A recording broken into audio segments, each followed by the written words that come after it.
अस्सलाम वालेकुम everyone, welcome to vocabulary you learn English with easy lessons. आज ये हम दो इंपॉर्टेंट फ्रेजेस हैं जिनके दरमियान में हम फर्क समझेंगे। Afraid to and afraid of.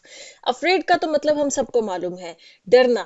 लेकिन जब उसके साथ कब हमने प्रपोजिशन टू या कब हमने प्रपोजिशन ऑफ इस्तेमाल करनी है, ये बहुत इंपॉर्टेंट है। एग्जाम्स के पॉइंट ऑफ व्यू से भी इंपॉर्टेंट है और स्पोकन इंग्लिश के पॉइंट ऑफ व्यू से भी इंपॉर्टेंट है कि आपको मालूम हो कि जब आप सेंटेंसेस बना रहे होते एग्जाम्स में क्वेश्चंस भी आते हैं आपको। एग्जाम में से जो भी एग्जाम्स की तैयारी कर रहा है उनके लिए तो ये लेसन बहुत इंपॉर्टेंट है, ठीक है। एग्जामिनर आपको इसमें चेक कर सकता है। और जो ना आपकी स्पोकन इंग्लिश के लिए भी इंपॉर्टेंट है कि आप बात करते वक्त कहाँ पर आपने अफ्रेड टू बोलना है और कहाँ पर आपने अफ्रेड ऑफ बोलना है। ये मैं आज के लेसन में आपको एक्सप्लेन करूंगी। तो चले शुरू करते हैं। पहले हम समझते हैं अफ्रेड टू कहाँ पर हम इस्तेमाल करते हैं। अफ्रेड टू हम तब इस्तेमाल करते हैं, मैंने अफ्रेड का तो आपको बता दिया, सबको मालूम है। तो ये फियर और हेजिटेशन के लिए, डर के लिए, खौफ के लिए इस्तेमाल होता है। और तब करते हैं जब हमने बताना होता है related to performing a particular action और engaging in a certain activity.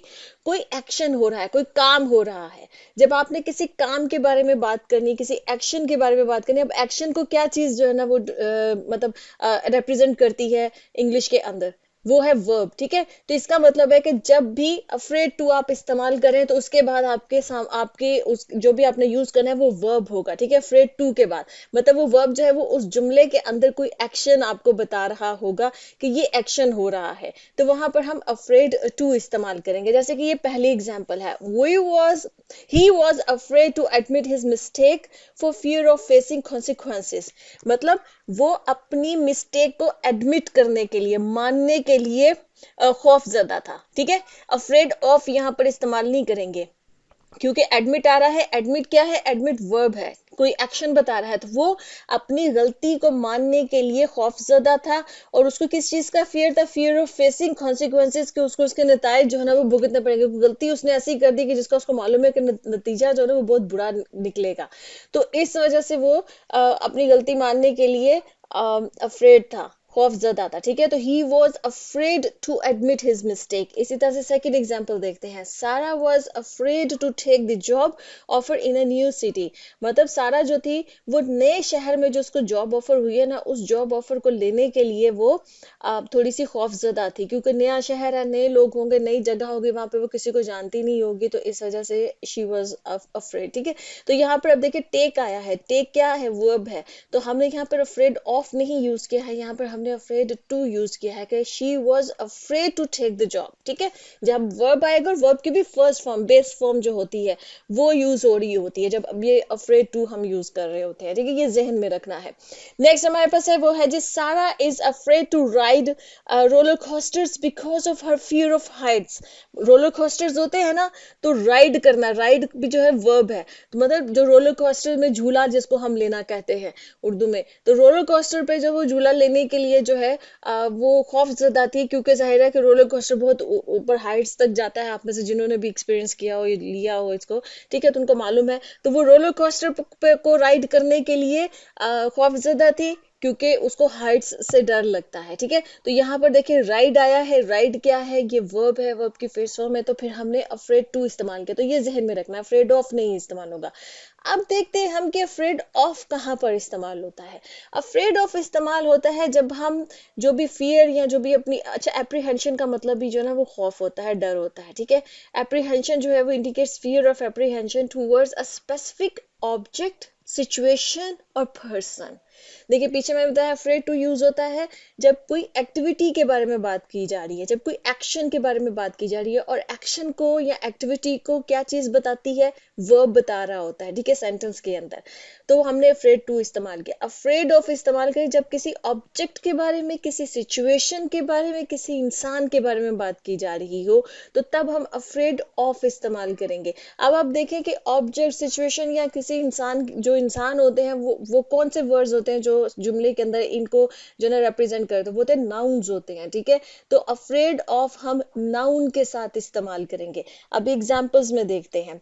जैसे कि she is afraid of spiders and screams whenever she sees one. ठीक है, कि वो उसको स्पाइडर से जो है ना वो बहुत डर लगता है, और वो चलाने लगती है, चीखने लगती है जब कभी भी वो किसी स्पाइडर को देखती है, ठीक है। लड़कियों को डर लगता है, कॉकरोचेस से डर लगता है, girls are afraid of cockroaches. अब स्पाइडर्स या कॉकरोचेस या लिजर्ड्स जो होती हैं, ये सब क्या है, एनिमल्स हैं, और लेकिन ये नाउन्स हैं, ठीक है। तो जब भी अब यहाँ पर नाउन आया है तो हमने अफ्रेड ऑफ इसमें, यहाँ पर अब ये नहीं कहेंगे she is afraid to spiders, नहीं, क्योंकि एक्शन नहीं है कोई, ये किसी ऑब्जेक्ट की बात हो रही है, किसी नाउन की बात हो रही है, एनिमल की बात हो रही है, ठीक है। तो फिर यहाँ पर अफ्रेड ऑफ आएगा। इसी तरह से ये देखिए, they are afraid of failure, ठीक है, फेलियर एक नाउन है, तो क्या आया, अफ्रेड ऑफ फेलियर, मतलब उन्हें जो ना नकामी, नकामी जैसे जिसको हम उर्दू या हिंदी में बोलेंगे कि उसे नकामी का खौफ है, सो दे नेवर टेक रिस्क, इसी वजह से वो कभी भी रिस्क नहीं लेते हैं, ठीक है, क्योंकि वो नकामी से खौफजदा है। तो फेलियर क्या, फेलियर भी नाउन है, तो हम यहाँ पर अफ्रेड ऑफ इस्तेमाल करेंगे, टू नहीं इस्तेमाल करेंगे। इसी तरह से he is afraid of the dark, उसको अंधेरे से डर लगता है। अब डार्क जो है, अंधेरा जो है, ये भी नाउन है, तो अफ्रेड टू डार्क नहीं कहेंगे, अफ्रेड ऑफ द डार्क कहेंगे यहाँ पर। So he always sleeps with lights, night lights on, ठीक है, कि वो हमेशा जो है रात की जो लाइट होती है वो ऑन करके जो है वो सोता है, ठीक है।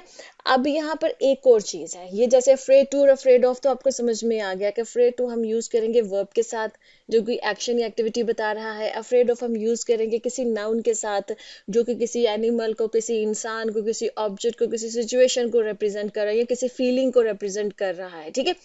एक और जो है ना इसकी चीज है, ये देखिए एक सेंटेंसेस है यहाँ पर, ये मैं आपको बताना चाहती हूँ। जैसे इस सेंटेंस को देखें, अफ्रेड ऑफ के साथ ही इसको इस्तेमाल किया है, लेकिन यहाँ पर फ्लाई यूज हुआ है, आपने देखा है। फ्लाई क्या है, फ्लाई तो वर्ब है, और मैंने आपको बताया कि जब वर्ब आएगा तो वहां पर अफ्रेड टू इस्तेमाल करेंगे, लेकिन इस सेंटेंस के अंदर जो है वो फ्लाई के साथ भी अफ्रेड ऑफ इस्तेमाल हो रहा है। She is afraid of flying and prefers to travel by train और कार, मतलब उसको फ्लाइंग से डर लगता है। फ्लाइंग का मतलब ये है जब हम एयरप्लेन के थ्रू जाते हैं, ठीक है।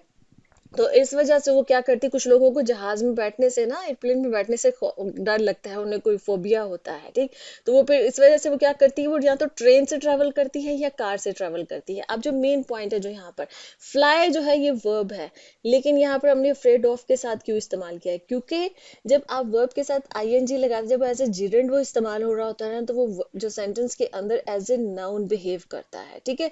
वर्ब के साथ जब हम आईएनजी ऐड कर देते हैं और वो एज ए जीरेंट जब किसी भी सेंटेंस के अंदर इस्तेमाल होता है तो वो नाउन बन जाता है, वो नाउन के तौर पे बिहेव कर रहा होता है। इस वजह से हमने अफ्रेड ऑफ लगाया है। तो इसको जहन में रख लें कि जब भी आपने अफ्रेड ऑफ यूज करना है और उसके साथ आप कोई वर्ब यूज कर रहे हैं तो फिर उसकी जीरेंट फॉर्म यूज कीजिए, आप उसकी बेस फॉर्म यूज नहीं करेंगे।